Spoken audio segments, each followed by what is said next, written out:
Hey, what's going on, Los Angeles? Welcome to the Ram Skinny here on the LAFB network. We are Los Angeles Sports, all things Rams for you here on the Ram Skinny, the Rams LAFB YouTube page, and everything always can be found on LAFBnetwork.com. Thank you, as always, Ramley, for hanging out with us. Drop your comments below. It's the off season. It's always time to talk, always time to chat. But we want to hear more from you. I think people have got a little quiet after the Rams' unfortunate loss to the Eagles. We recapped that on our last show. But don't fret. The offseason's a lot of fun, too. And this is going to be a wild offseason for the Rams, as they all are. Because when you got Les Snead and Sean McVay cooking up what they cook in the studio, there's always moves to be made and happenings to be talked about. So drop the comments below. If you have not yet, please hit that like and subscribe button on the Rams LAFB YouTube channel. It certainly helps us out. We appreciate it. And then that way you can get updated every time we do a new show 2-3 times a week. So talking all things Rams, but first and foremost, let me introduce my co-host with the most, the man, certainly not the myth, but absolutely the legend. Skinny T, what's up, brother? Let you guys know what's going on.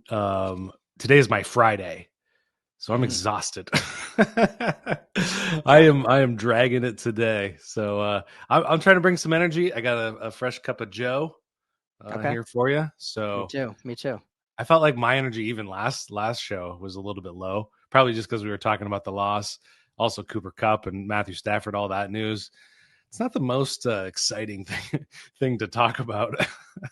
Yeah, I know. It's unfortunate. And that's unfortunately what we're going to kind of talk about again today is this Cooper Kupp, Matthew Stafford. We talked a lot about it at length actually last show. So please, if you haven't, check that out and give us your thoughts. But we will talk about now McVay's most recent comments on that.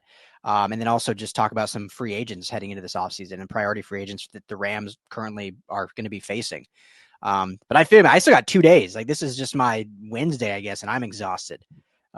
This morning woke up, we've been trying this new, not that anyone cares, but it's our show, so we're going to tell you anyway. Like we've been trying this new schedule, like morning shift, evening, not really evening, but like early morning shift and then afternoon shift. So we have like content spread out from like 6 a.m. to 8 p.m. kind of thing. So it's just kind of the two of us doing most of the writing and editing. And so I'm on the morning shift this week and not a morning person. So this morning, though, was particularly hard to get up. And I have a theory why. And it's something that happened last night. I'm going to share a story with you. Not even that good of a story. But so last night, Monica my wife got Panda Express for dinner after me and you were at the WeWork all day. And it had been sitting there, and she goes to bed at like 10:30. And I'm like, I'm going to stay up for a little bit longer. And she left it over there. So I'm like, I'm going to eat the rest of her Panda. I was hungry. 10:30 snack. Like, why not? So I'm like eating it. And do you ever get Panda? Very rarely, but sometimes, yeah. So I don't even know what. I always get the same thing. I just get like chow mein and orange chicken, but she gets some rice thing that has it has these peppers in it, and apparently these peppers are more for like to be cooked to give it seasoning, not to actually be eaten. Yeah. But it was late. The lights were dimmed. I just had kind of a Hallmark movie on in the background. So I ended up eating one of these peppers. I thought I was going to die. Like this was the hot, and I love spicy foods. And this was the hottest thing I've ever eaten. Like my mouth, I'm like dousing with water. I'm getting milk out of the fridge, trying not to wake up the whole house. It was brutal. So I have a feeling that had to do with my body just not being ready to wake up this morning because it was fighting off this flaming inferno for the entirety of like the evening or the late evening. So I think that affected my morning ritual this morning. Yeah, peppers will do that to me as well, but in a different way. Yeah, well, but fun fact, Panda Express originated in Pasadena, California as a fine dining restaurant called the Panda Inn, I think. So I know the Panda Inn. Is that really where Panda Express came from? Yeah, it spun off from there, decades ago. I did not know that. The Panda Inn is right up on Foothill and like Sierra Madre. Yeah. Right up there. I pass by it all the time. There's an Old Navy there I go to all the time. An Old Navy? Like the store, Old Navy. Oh, yeah, that's what I thought you meant. I was like, you frequent Old Navy. Yeah, I'm a big Old Navy guy. I'm wearing this is Old Navy, but it's like the Hastings Ranch Shopping Center, and then the Panda Inn. I see it all the time. They just remodeled it. I didn't know that was like the original. What Panda Express then came off of that. It's interesting. Look at that, teaching the community one show at a time. And this show, as always, brought to you by our friends at BetOnline. Head to betonline.ag today to get all the best money lines, spreads, everything, every sport you can find. The big game, the Super Bowl, is coming up. We still have the NFC and the AFC championship games. All of that can be wagered on at BetOnline. It's the best place to do it. Skinny T and I both use it. I don't have any lines in front of you ready because the Rams aren't playing, so I didn't prepare. We don't prepare anyway. We usually do it on the fly. But you guys can go look. Go to betonline.ag. It's the best, super easy to use. A lot of welcome bonuses over there. So betonline.ag, where the game starts.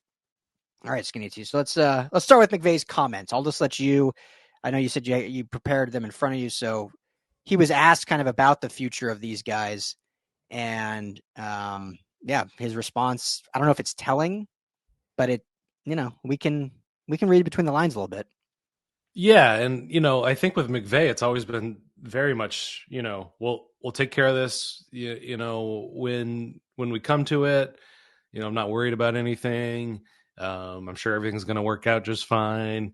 That's the tone he usually tries to downplay these talks, and this time around, there's a bit more concern in his voice. And I know he and Les Snead work as a tandem. They work as a group, but Les Snead definitely operates the player personnel side a bit differently. And that was evidenced by around the trade deadline when those talks were happening between teams like the Kansas City Chiefs and Les Snead for Cooper Kupp. They were taking those calls and having those conversations. Now, McVay comes out after all of that dies down and he says, "Hey, he's still here, and I'm happy to have him here."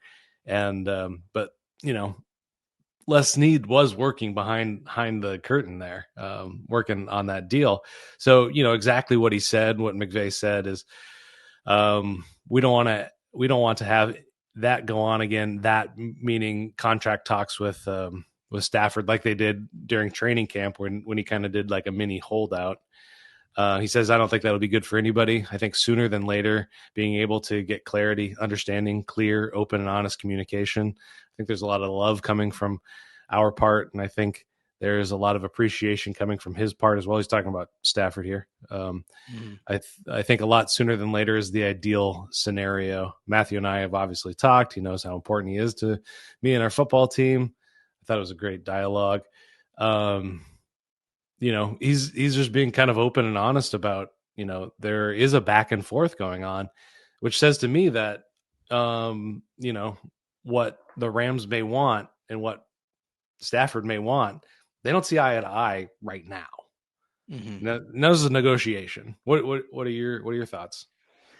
Yeah, I mean, like we said just a few days ago, I mean, it was Tuesday. I really felt, and we'll talk about Stafford first, and we can get to Kupp. I really thought Stafford, because I mean, you said it perfectly. Like, what better option is there? And then my thought was like, I totally agree, just not at the price tag he's at. I mean, you can't pay him a $50 million cap hit. For as much as we love him, I just don't know if it sounds horrible to say. I don't know if he's worth that now. Now, if you drop off extensively from that, is it worth saving $20 million? Of course not. No fan would say that. No organization would say that. Quarterback's most important position in not just football, but sports. But that tone does seem like the Rams are thinking that way, of like, we want you here, but not at this price. We have other needs. As good as you are, they're not saying this, but me reading between the lines, like, as good as you are, your play didn't elevate us to another level that potentially another quarterback, maybe not even elevate us, but could be the same playing field for a much cheaper price tag. And again, we laid out some options just last week or just last episode that, Sam Darnold is going to be a free agent. Daniel Jones is going to be a potential free agent. Not saying those guys are better than Stafford, but they're going to be cheaper based on what he's at. So it just sounds like the Rams are saying, like, look, this is the market value we're looking at quarterback. They should still draft one, Skinny. They need to draft the QB unless they go get a young one now. But this is the market we are allocating for this position. We want that to be you, but will you stay here for that price? And, as much as I think Stafford loves it here, as much as people will say like, oh, where's the loyalty? Like, if you're under contract for 50 million, like you're not just going to be like, yeah, I'll take 20 mil less. Like, yeah, no big 20 million is a lot of like when you're talking that much money, Skinny, like $5 million to us is huge, but that scale, like 5 million, okay, you can take that price cut. 20 million, that's pretty massive. That's a big deal. However, if they were to just cut him and walk away, I'll just ask you, is there a team out there that would give him 50 million at his age and at the season he had? Or do you think his market has come down to that 25, 30 million, 35, 40 max price range? Well, I'm going to go back to what I originally say is, but who else are you going to go after? Who else are the Jets going to go after once they cut ties with Aaron Rodgers, that's going to happen. Mm-hmm. There's all these quarterback needy teams out there, and there are teams that are on timelines that are better suited for what Matthew Stafford has to offer, which is 1 to 2 years.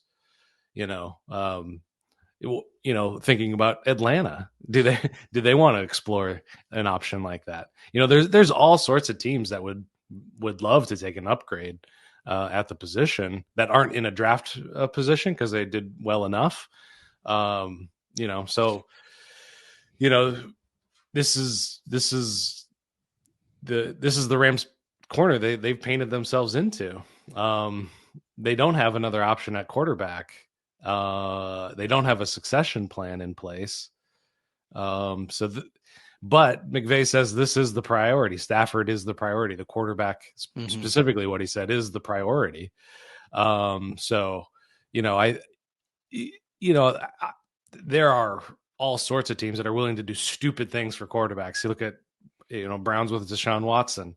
Aaron Rodgers is another great example. Kirk Cousins is another great example, where people are just going to take and I think Stafford is in a better place than all of those quarterbacks. Mm-hmm. So I absolutely think there's a market out there for him. 50 mil, I don't know about that, but it depends on what the Rams are coming back with in terms of the offer. Yeah, no, certainly. And yeah, it'll just be fascinating to see. I think that you also have to look at this as like a chess move too, right? Like the Rams are, I think, our organization that's always playing chess. And if they were to decide, or just the two sides are at an impasse and Stafford doesn't want to take less and the Rams aren't going to pay him that much. So if they're going to move on, you also have to think about where he could end up and how that affects you. And you mentioned the Jets potentially as a team, but an interesting team to watch for that would be worst case scenario for the Rams would be the San Francisco 49ers. Oh. Now, this is a little more far out because I think Shanahan has been pretty honest about his belief in Brock Purdy, and they still have Purdy for, I believe, one more year in a contract. I think 26 is when his rookie deal expires. But 25. He has one more season, right? So after the season, so going into 26. So they have him under contract for one more year. And that's been a big talk up in the Bay Area, obviously, is his contract extension. Is he worth $55 million? Is he worth resetting the QB market? Can they get him for just $30 million, which is probably what he's worth? They originally wanted Stafford, remember? Like that was the team that was fighting the Rams for that trade with Detroit. Obviously, the Rams and McVay won out. They could essentially say, Brock was great. We got great value for a 7th round pick. We don't ultimately believe he's worth 40, 50, $55 million, but we have no plan in place. We can go get Stafford for a year or two for what we're saying, $30 million. I would say Stafford's probably at least equal right now with Purdy, maybe still an upgrade depending who you talk to. And then it gives them another year or two to figure out their QB situation. I'm not saying they'll do that. Obviously, I do not want them to do that, but that's like the worst case scenario for the Rams if that were to happen. So they have to also be thinking if this does, where would he end up? And if you're playing chess, you're worried about your organization, but you also don't want your bitter rival in your division to upgrade at the most important position with a player you have under contract. That's wild. But you got the Raiders looking for a quarterback. You got Cleveland Browns looking for a quarterback. They're all over the place. One Anthony Richards, one year behind Stafford. That's kind of crazy, but Mm-hmm. you know, you never know. But yeah, I absolutely think there's a market out there, and moving to Cooper Cup, having McVay say that obviously the quarterback is your priority and always should be for the for any team. You look at then what he says about Cup, which is let me pull that up here.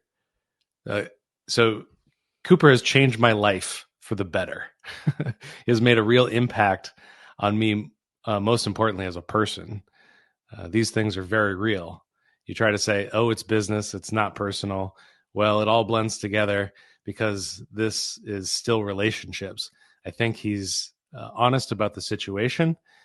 Those are things that are going to make it challenging. But one of the things I've learned from him, as much as anybody, is there's no good way to go about having hard conversations other than just straight to the point. I hope I didn't murder that. But I mean, that No. just it goes to show you the impasse that they're at, specifically with Cup, but also with Stafford.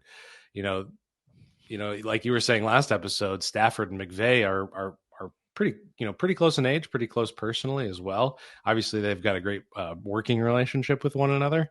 I was Mm-hmm. thinking about special teamers that pushed his coach, the Houston Texans. Like you never see anything like that on the Rams sideline. This is not even close. There's nothing, rarely ever close to an argument, much Yeah. less somebody physically encountering a coach or another player. So, but that's beside the point. But you know,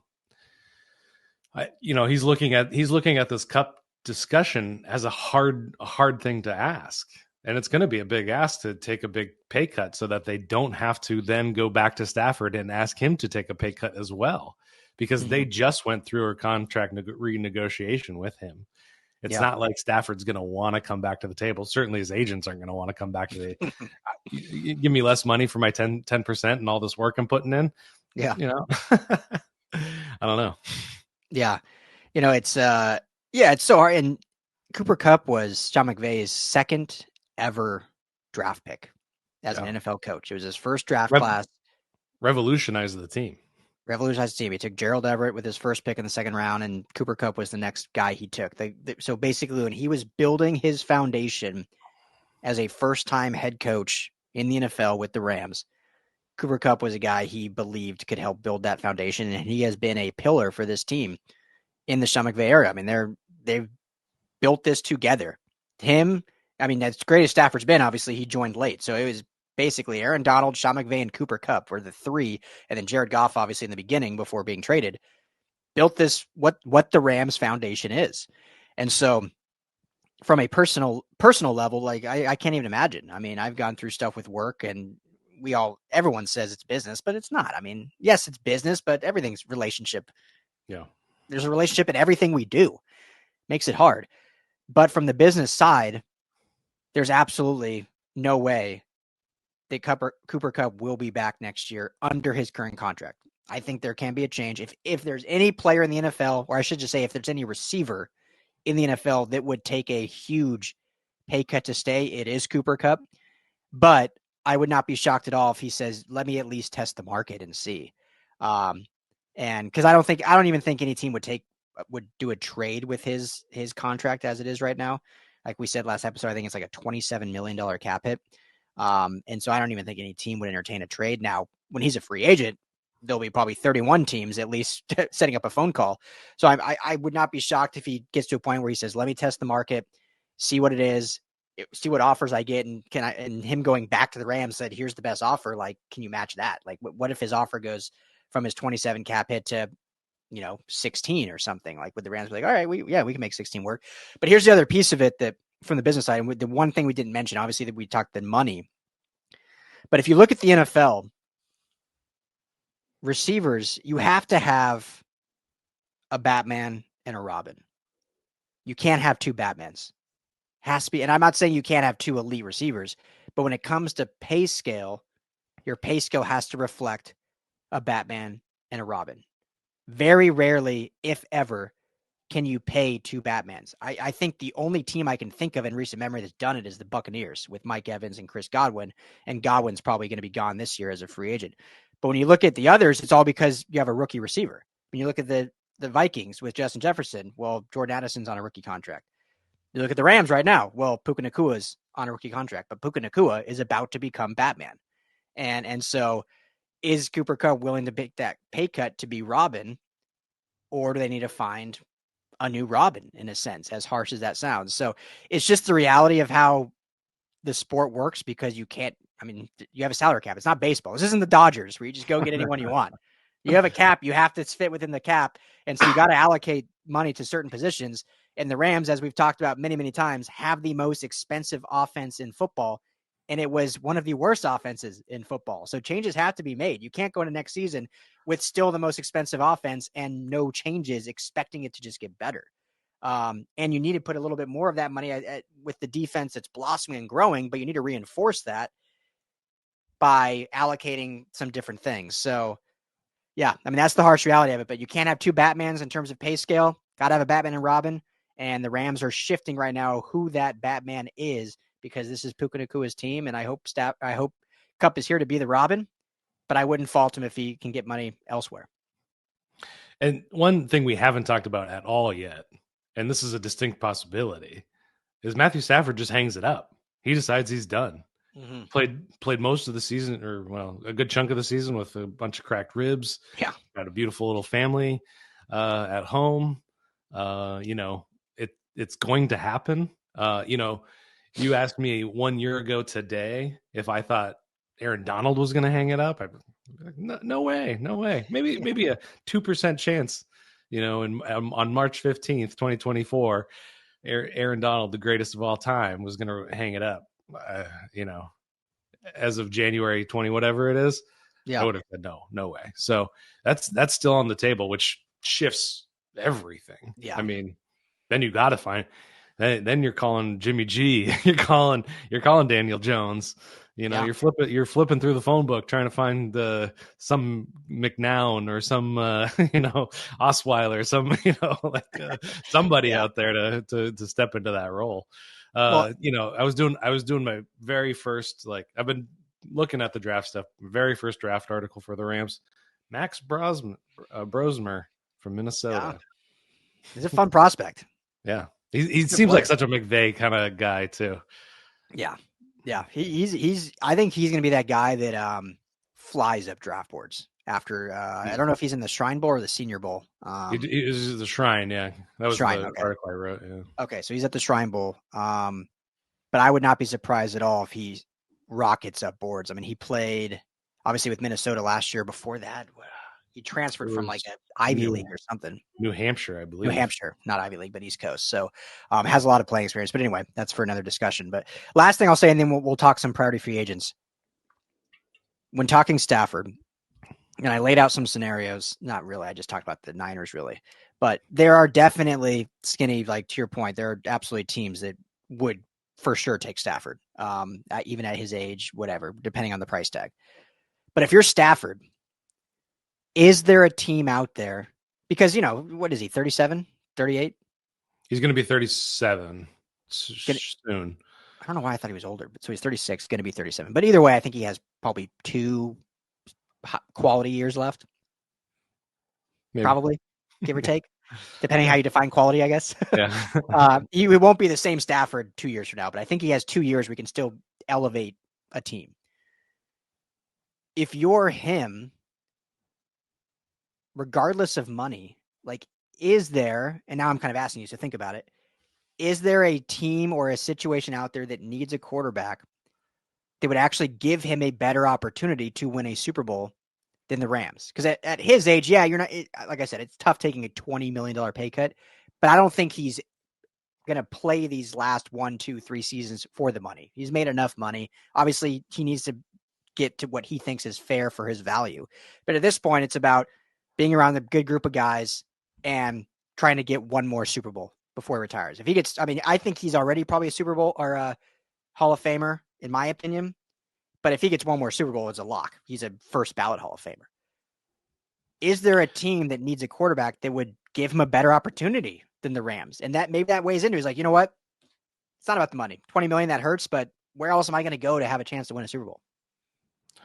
Well, I think the Rams are in a really good spot to actually contend for a Super Bowl this season, depending on how the offseason goes.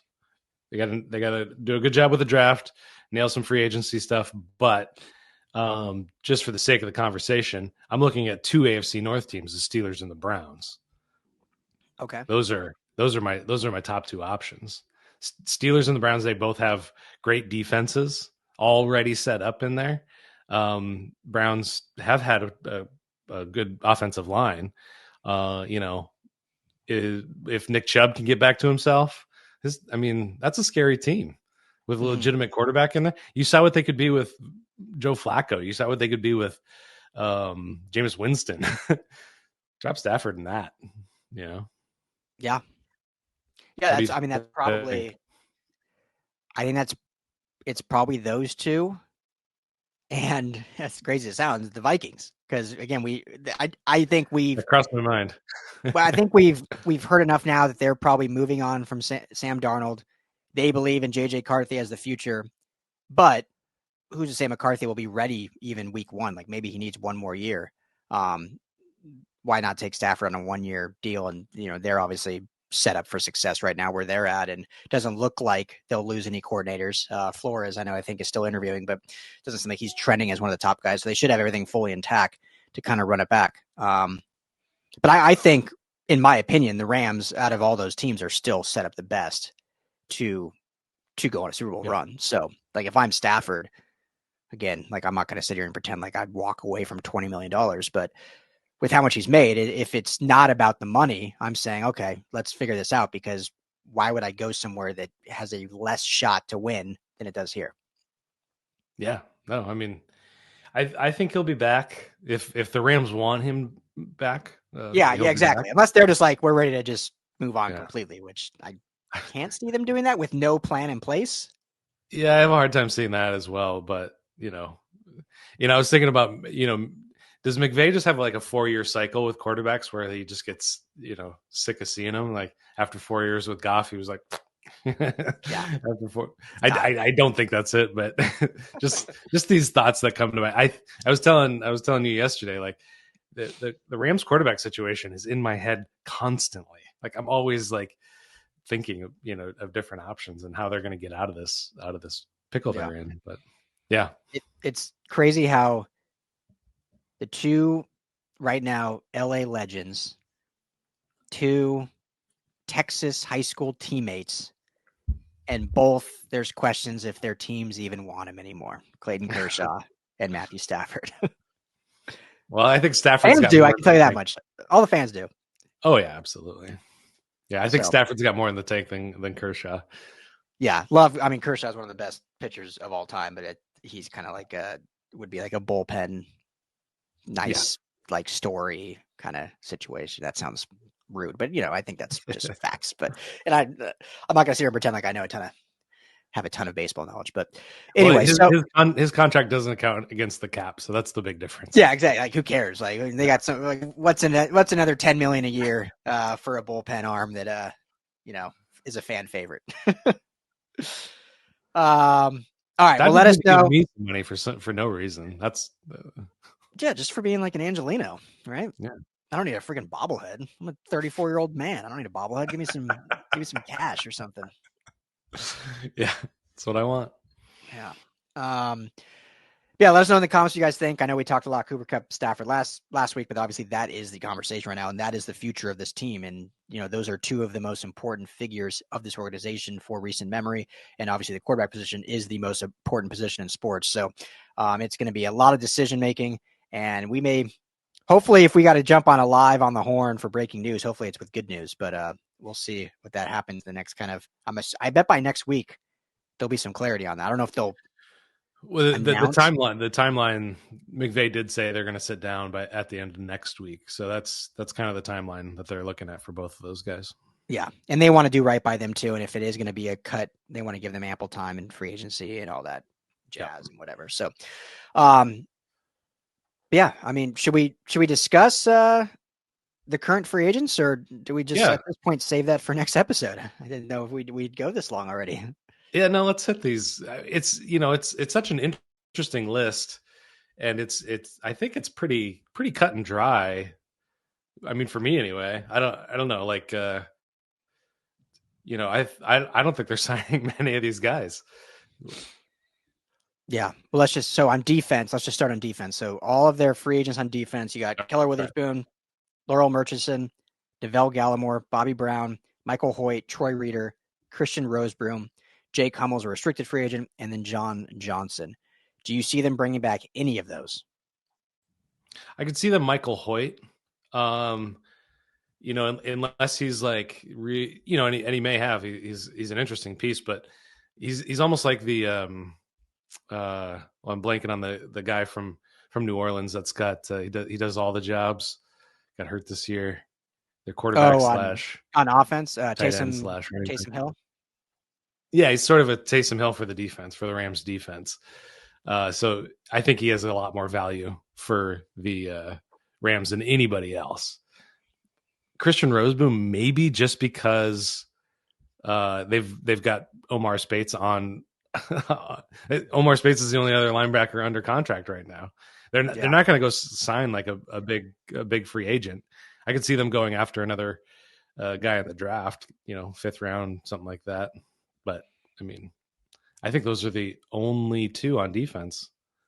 Jake Hummel's a restricted free agent, so I think that's a definite opportunity there. Yeah, I think Bobby Brown is interesting. I think his play, while it was a little up and down, I think it improved throughout the season. And, he is a nice rotational nose guard piece with kind of who else they have in there, obviously with the great Braden Fisk playing tackle next to him. But depends what his market's like. The Rams, outside of their like stars, they don't re-sign a lot of guys. They kind of just let these guys go and they just really don't. So it's kind of just been in their DNA in a way. So they'll let him test the market, I'm sure, but I could see Bobby Brown being someone they'll try to bring back just because familiarity with the defense and did improve. So, but I agree with you. I mean, I think really, I'd love to see Michael Hoyt back. I know he was a kind of the brunt of jokes last year, but he really has become a focal point of this defense. And like you said, he can do a little bit of everything and has really become a staple of this defense. So I'd love to see him back. He kind of reminds me in a way, different position, but reminds me a little bit of like when Morgan Fox was here. Like kind of just was able to do a little different things, way outplayed the value of what their contract was, a real kind of glue guy. And so I think he's played his way to a nice contract based on what he was getting, but I don't think it's something that should price him out staying with the Rams. So Michael Hoyt of all those, I think would be the one I would hope they get back the most. But yeah, I agree. Roseboom and Bobby Brown were the other two that I would kind of keep my eye on. Offense is where it gets interesting. So on the offensive line, Joe Noteboom, Alaric Jackson, Connor McDermott, Dylan McMahon, quarterback Jimmy Garoppolo, Ronnie Rivers is a restricted free agent, tight end Hunter Long, and then in the receiver room, you got Demarcus Robinson, Tyler Johnson, and your boy, Tutu Atwell. Who, anyone on that list you see back? Alaric Jackson, Demarcus Robinson are kind of the guys that I'm looking at to come back. Depending on what happens with Cooper Kupp, you're looking at a pretty bare wide receiver room, which is kind of unusual to say for this team.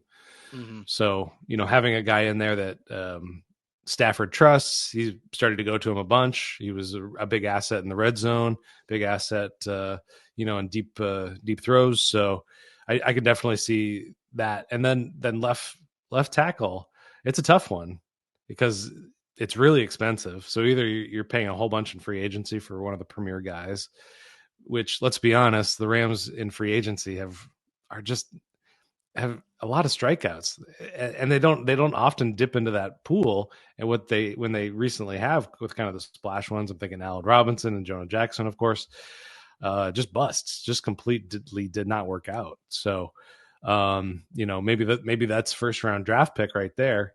But then you're not going out and trying to replace Cooper Kupp with a first round. You're once again not picking up a cornerback in the first round. So that's kind of a tough one. So again, that one kind of goes back to how does the rest of the league see him as a left tackle? And I don't think he has a reputation whatsoever. I don't think, nobody's really looking at him and going, wow, look at what he is or is not doing, and in terms of, pass protection, he's been fantastic. But the offensive line is kind of a mess now because it's kind of a hybrid between what they used to be and what they are now. And he's more of a guy of what they used to be, much more on the pass protection side, the zone blocking stuff, rather than the big, the big body movers in the run blocking game. So, yeah, thoughts? Yeah, they've tried him at center, they've tried him at guard. They're already paying Jonah Jackson. Maybe they just try him at left tackle now. maybe that's Yeah, the next. yeah, maybe. Maybe that's the next maturation of his time as a Ram. Is he's going to move to his third spot on the O line? They're already paying him a hefty deal. Like, go play left tackle now. But no, in all seriousness, this will be the most interesting. I agree with you, Demarcus Robinson. If they can get back for a good deal, regardless of Cooper Kupp, I think he makes a lot of sense to be able to get back if they can get him on a contract friendly deal. The rest, I don't really see any of the rest being resigned. I wouldn't be like shocked if they try to get Ronnie Rivers back or any Jimmy Garoppolo will be interesting. Again, that kind of depends on what happens with Matthew Stafford. If he ends up retiring or leaving, then I'm sure they'll want him back in some capacity, whether that's as the backup or, just having a vet presence in that room. But I think that's all kind of pending. The left tackle position absolutely is going to be really interesting. And based on not necessarily reports, but kind of like murmurs out there, and even we talked about it just based on the going rate for free agent tackles, is I think Alaric Jackson has played himself into that 15 to 20 million per year.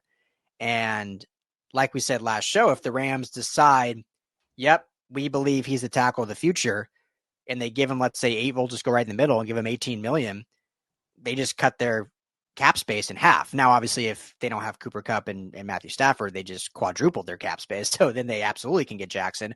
But if they end up all coming back or whatever, and you do Jackson, you basically are signing one or two other free agents, and the rest is allocated for your draft class. And I'm not going to sit here and question the Rams and their cap ingenuity because they're the best in the business in terms of moving money around and making things work. But we saw what a blunder it was when, again, I don't want to say they panicked, but when Noteboom or when Whitworth retired and they decided to pay Noteboom as the left tackle of the future, we all know that was a blunder.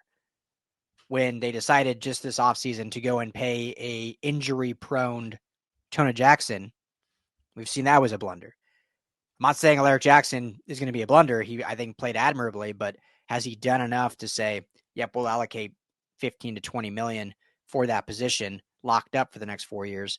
Or are they going to go somewhere cheap and hit the draft class and hope they get real lucky like they did this year and find a Bo Limmer or Justin Dietich or something in that quality late in the draft that can all of a sudden come in and start at your left tackle position, which Alaric Jackson was an undrafted free agent. So in reality, they struck big on him. Oh, yeah. But are they going to pay the dividends now, or are they going to just swing for the fences again and hope for the best? So that's going to be the most fascinating position. I think if I'm talking right now, January 23rd, I think they'll roll the dice and go with either a cheap vet and draft someone. I don't see them. Nothing against Alaric Jackson, but I think they may have learned from past mistakes to go out and give him that big contract. But I don't know. But that's just where I sit right now on January 23rd.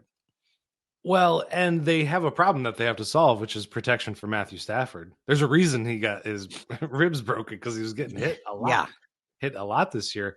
I think, there's a question there at center as well. I think, Bo Limmer did a great job for a rookie sixth rounder, but he is a rookie sixth rounder. And, you saw Kevin Dotson's play drop off a bit, Steve Avila's play drop off a bit. And that has to do with those three interior guys playing as a unit. That there was some struggles in there for sure. I mean, go back and look at the last drive with Jalen Carter. There was a big lack of communication on across the line for trying to protect against him, which, a lot of people have failed at. So that's not the indictment. But yeah, I mean, could it be absolutely right that it's time to upgrade at that position for that very reason? So I think, and I think that absolutely they are going to free up money on the offense one way or another from a cap space, and that's going to come from those two guys at the top, Cup and Stafford. No matter what the final decisions are, it's coming from them. Mm-hmm. So there's going to be something happening with Jonah Jackson as well to clear up a good chunk of cap space as well. Yeah. So I think from a cap space perspective, they're going to be in a different spot in the next few weeks and months. Yeah, and it just for those curious, like the left tackle free agency pool, it's a pretty weak pool. So Alaric Jackson may be one of the more coveted left tackles. I mean, we're talking Cam Robinson with the Vikings. Ronnie Staley is probably the premier tackle from the Ravens. And then probably Jedrick Willis of the Browns. And then you could argue Alaric Jackson. So there's other options if they want to go cheap. So I'm not saying there's not other options that they could go, but I'm just saying for those being like, well, maybe they could sneak Alaric Jackson under the radar and still get him for maybe he won't have a market and they'll get him cheap. Like he may be a top 5 tackle on the market, meaning he's going to get overpaid. In the different rankings I've seen, he's in the top 50 of just players across the board. So there is people are taking notice. And it's a premier position. And yeah, that's a great point. And if the Rams believe in him, then maybe they'll pay him and say, all right, well, let's just make this happen. So, but do you want to pay? I mean, now we're talking let's just see, what did the top tackles get last year? I wonder if we can find that somehow. Who can you think of a tackle that was signed last year? I can't. I'm sure there was several. I'll pull it. Well, I know Mike McGlinchey was signed in 2 years ago by the Broncos.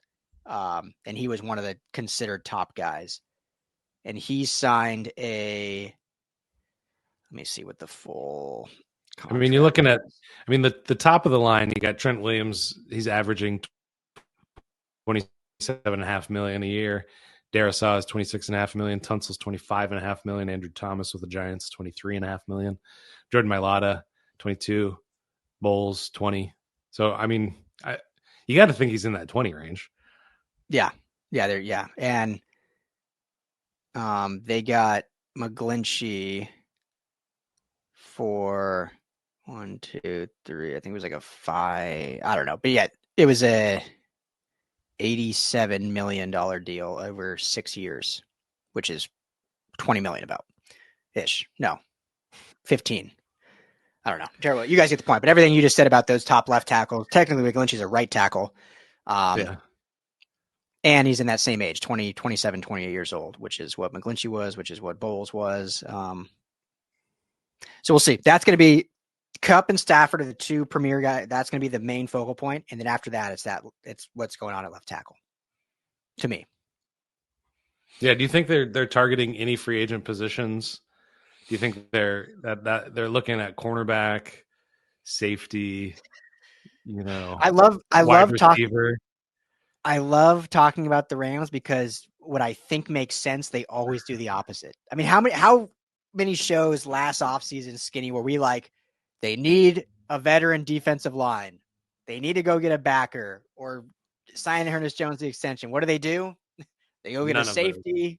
They go get a corner. And then, to their credit, the defensive line knocked out of the park. So I'm excited to dive in and really look. Right now, we need to see, I think, what happens with the top two players. And then from there, we can maybe dissect. If we know 10 days from now, they're both going to be gone, then we obviously know their top two priorities. Yeah, for sure. Yeah. Anything else you want to add? Yeah, other news. Shane Steicher is leaving. He's rejoining the Patriots. Nick Caley, tight ends coach, is getting interviews with the Jets. Yeah. Aubrey Pleasant getting interviews with the Bears. Mm-hmm. Liam Cohen now back in the head coaching Wild. conversation with the Jacksonville Jaguars. So, I mean, How how wild is McVay's it? great. McVay's tree is insane, yeah. But how wild is it that it seems like, from the distant eye, that Liam Cohen essentially strong-armed the Jags to fire Trent Baalke? Because he basically 2 days ago was like, "Oh, I'm taking my name out of the hat. I'm re-signing as OC with the Bucks." 24 hours later, the Jags fire Baalke, and all of a sudden he's back in Jacksonville talking. Like, good for him. Good for him. Just like 2 years ago, the Bucks OC, former quarterback, I'm blanking on his name too. He turned down that job because Trent Baalke was the GM. Yeah. So they've lost several candidates, Oh, I'm you're sure. talking Dave Canales, the No, Panthers. no, the one before him. Oh, okay. Oh, Byron Yeah, Leftwich. Byron Leftwich. Yeah, Yeah. yeah. Who's not Turned even that in the job league down. anymore. He's not even coaching anymore. He turned out a head coaching job to not coach anymore, basically, because of Trent Baalke. Yeah, it's incredible. So yeah, that's just kind of the rest of the news around. And Braden Fisk gonna have a small procedure on his knee for that injury that he suffered. McVay said it was minor. It's not. I mean, this is what McVay always says. It's minor. It's a little procedure. It's nothing too big. I'll believe him on this one for now, but he said it's not going to affect 2025's plan at all. Yeah. Okay, I got one more thing to say, and I know we're already at 40 minutes or whatever, but I might go off a little bit here. NFL Honors announced or AP, I should say, announced their award nominees. Sean McVay, not a finalist for Coach of the Year. And the biggest egregious mistake, in my opinion, Chris Shula, not a finalist for Assistant of the Year. Your thoughts on that? The cheapest defense in the league was dominating one of the best offensive lines in one of the playoff games. I mean, I know it's a regular season award. I know there's stipulations like that for sure, but there's got to be something in there that it just shows you can do a lot with not very much. Yeah, it's just a shame that McVay isn't always in the conversation.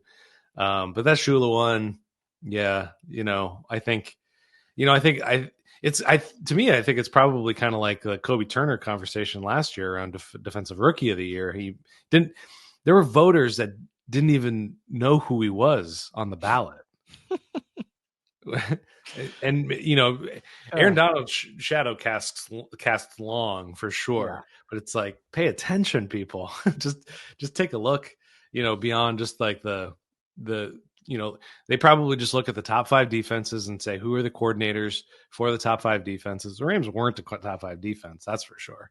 But those top 5 defenses are probably also the top 5 most expensive defenses in the league. So that's where I stand. Yeah, I mean, I'm probably gonna get skewered for this, but I also don't know why the AP is still the big decider on a lot of these things, especially like all of it. Like, I don't know why the AP is still like the de facto decision maker for this, but yeah, I mean, no LA guys. I mean, I know this is Rams show, but Harbaugh didn't make it in the Coach of the Year finalists, and Jesse Minter, their young defensive coordinator, also didn't make it, and that is agree. I mean, the turnaround the Chargers had from a 5-win team drafting 5th overall to making the playoffs and all their turnover. I mean, are you kidding me? Yeah. Like, so you look at these. So we'll end with this, and I'll try to be quick before I go off on a huge tangent. Let's start with Coach of the Year. If you believe, and you may not even believe, so I don't want to force you to say you do if you think so, but if you believe McVay should have been a finalist, who would you take out? Here's the list: Dan Campbell, Kevin O'Connell, Sean Payton, Dan Quinn, Andy Reid. They only do 5 finalists. Would you put him over one of those 5, or is it more of like, you feel like it's a bummer, but I get it, I couldn't actually put him over any of those 5? Yeah, I mean, that list is really tough Yeah. to figure out where they fit in. I think, the 1 year guys, the Dan Campbell, I think Sean McVay could slot in over him just because it's been 1 year. Like, I know it's a 1 year coaching award, but coaching has more to do with the context around your team rather than just one great year. You look at CJ Stroud, D'Amico Ryans last year, you know, set the league on fire. They're in the playoffs. People are picking them for the Super Bowl, and they come back and they have a really rough year because they didn't rebuild their offensive line in a way to protect CJ Stroud as they had the year that he, lit the league on fire. That's it's not a coaching error necessarily, but it's like the coach is picking the team, in a way. So that's where I would find space.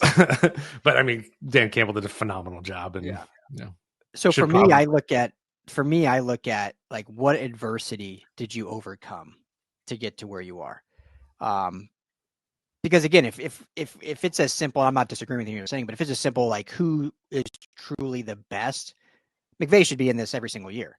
I mean, just Belichick should have just won it every year. I mean, it was obvious he was the best coach. Like, why is there even a debate? So to me, it's what adversity are you overcoming? And so when I look at this, like, I could say Dan Campbell, they had what, like 50 something players injured. They had like the highest number of players go on IR, and to overcome that and be the number one seed for the first time in like Detroit Lions history.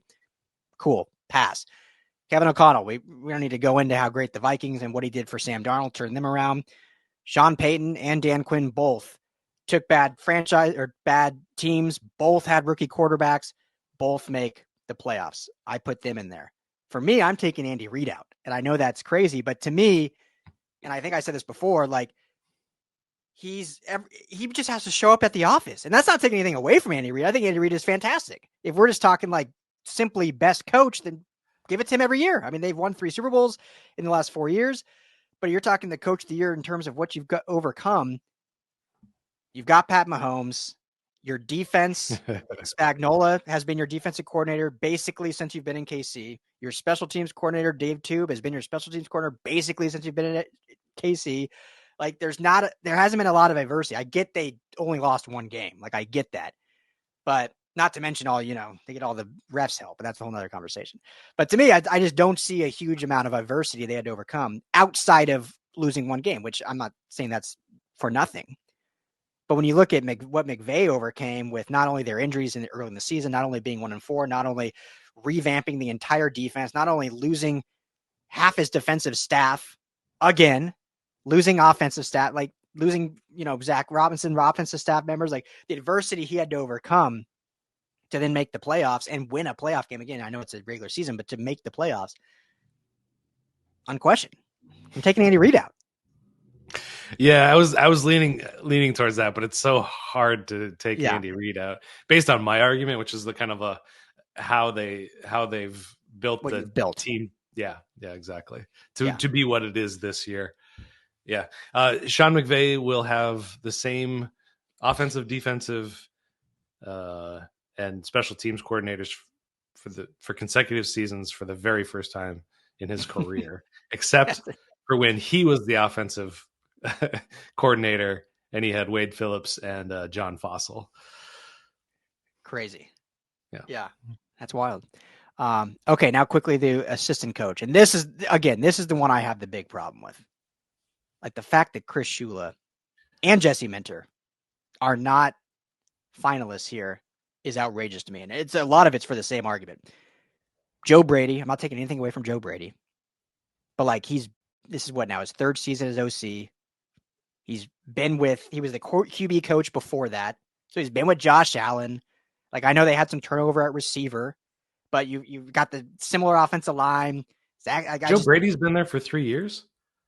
I'm pretty sure 2 or 3 years, because he went from Carolina to there to be the QB coach when they made once Dable left, they promoted the QB coach to OC.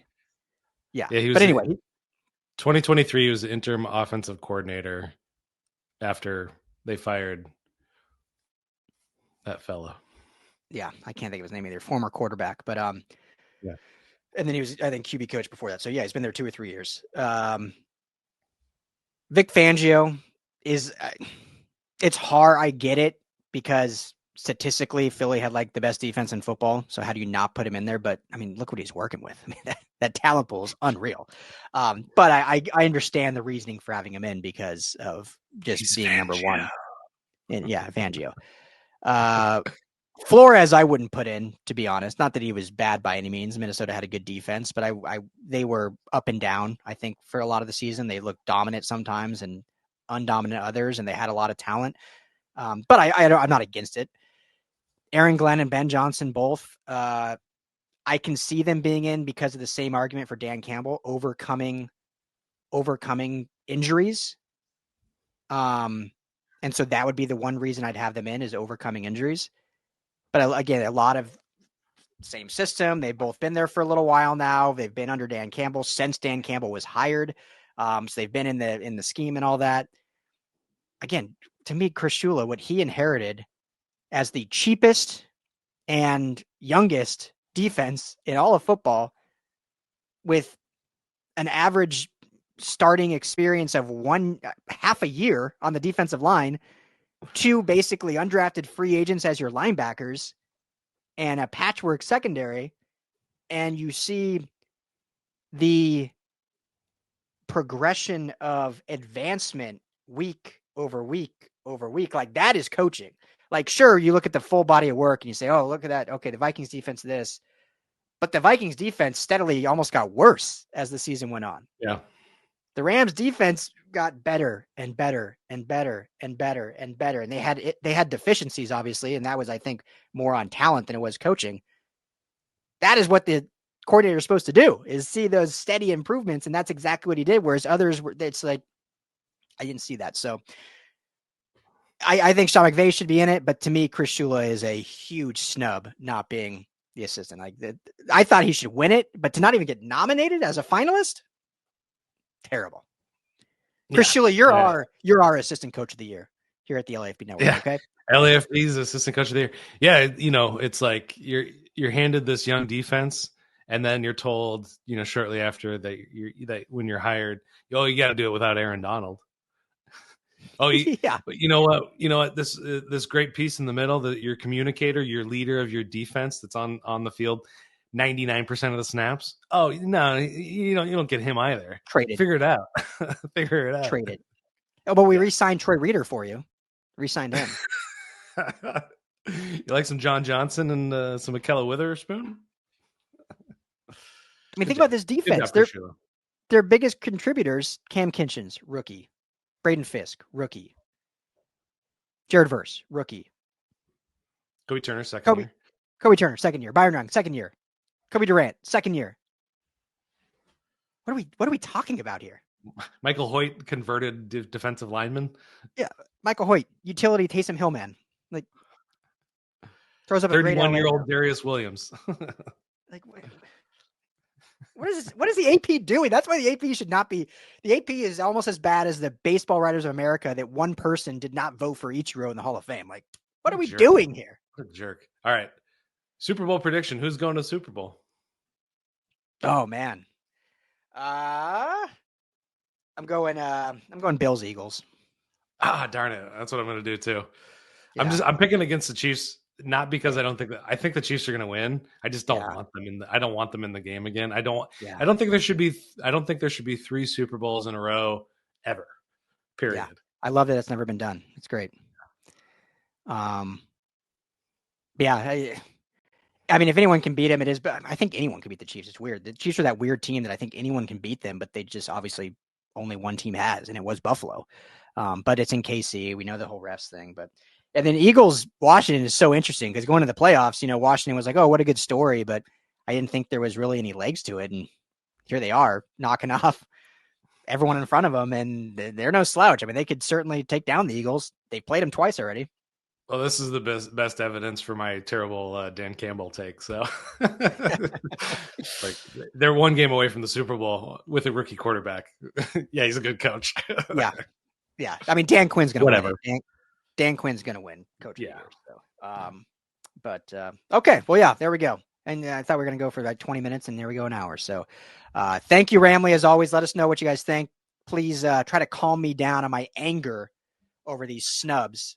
Ridiculous. Let me know what you guys think, if you think it's the same. I still see Rams fans, though, asking if they should hire a new DC. Like, I don't get that. Like, I would have thought that last March when they announced Shula. I was like, really? That okay? But seeing what he did, what are we doing anyway? Don't get me this all guy out some of it. get this guy some talent and experience. Yeah, Let's see what he can do. give these guys some backers, man. He's a Yes. linebacker coach. Give him some backers. I think he played linebacker at Miami of Ohio. Played linebacker, coach the backers. Apparently, according to our friend, was like the janitor of the team, mopping up after everyone. Chris Shula for assistant coach of the year. All right. Thank you, Ramley, as always. Appreciate you. Hit that like and subscribe on the Rams LAFB YouTube page.